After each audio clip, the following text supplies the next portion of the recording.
अतिशयोक्ति, अतिशयोक्ति, अतिशयोक्ति अलंकार, अतिशयोक्ति अलंकार किसे कहते हैं? किसे कहते हैं? अतिशयोक्ति अलंकार किसे, अतिशयोक्ति अलंकार किसे कहते हैं? उत्तर, जब कोई बात बढ़ा चढ़ाकर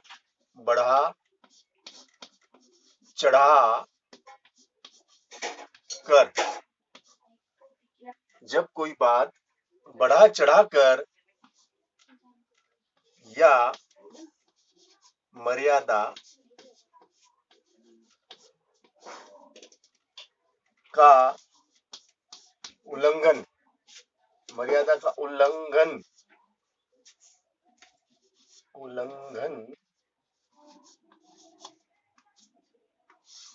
मर्यादा का उल्लंघन करके कही जाती है, कही जाती है ना? जब बात बढ़ा चढ़ाकर या मर्यादा का उल्लंघन करके कही जाती है तो उसे अतिशयोक्ति अलंकार कहते हैं। अतिशयोक्ति, अतिशयोक्ति अलंकार, अतिशयोक्ति अलंकार कहते हैं। जैसे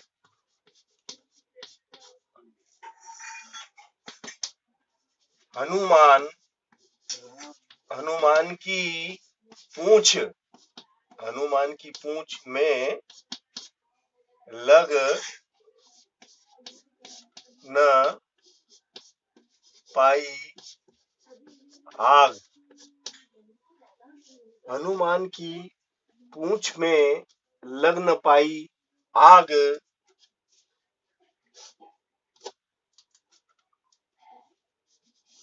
लंका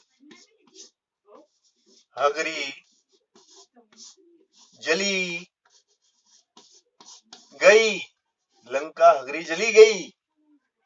हनुमान की पूंछ में लग न पाई आग लंका हगरी जली गई।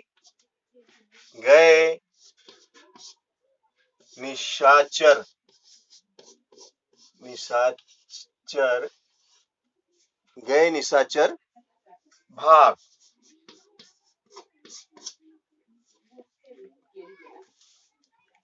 है ना? या फिर दूसरा एक और उदाहरण ले सकते हैं आप। एक और उदाहरण है बहुत प्यारा सा, वही बता देता हूं मैं आपको। नदी पड़ी अपार, नदी पड़ी अपार, घोड़ा कैसे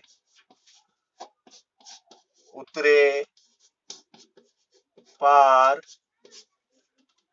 राणा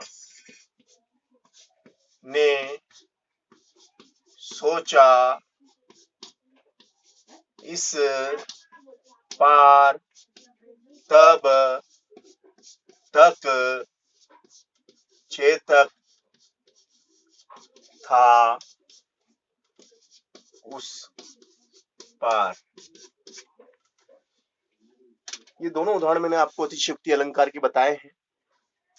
इन दोनों उदाहरणों में स्पष्ट है कि बात को बहुत अधिक बढ़ा चढ़ाकर कहा गया है। जब महाराणा प्रताप अपने घोड़े पर जा रहे थे तो एक नदी, विशाल नदी आ जाती है रास्ते में, और वे सोच ही रहे थे कि अब इस नदी को कैसे पार किया जाए। उनके सोचने मात्र से पहले ही चेतक उस नदी को छलांग मार देता है और उस किनारे पर पहुंच जाते हैं। तो यहाँ पर बात को अधिक मर्यादा का उल्लंघन करके कही गई है। उसी प्रकार जैसे हनुमान की पूंछ में लग न पाई आग, हनुमान की पूंछ में आग ही नहीं लगी, उससे पहले ही लंका जल गई और निशाचर लोग भग गए। तो एक असंभव सी बिना कारण के कार्य हो जाता है, बिना, तो वो थोड़ा सा अतिशयोक्ति में गिना जाता है। तो जब भी किसी भी दोहे में अतिशयोक्ति होती है तो वहां अतिशयोक्ति अलंकार होता है।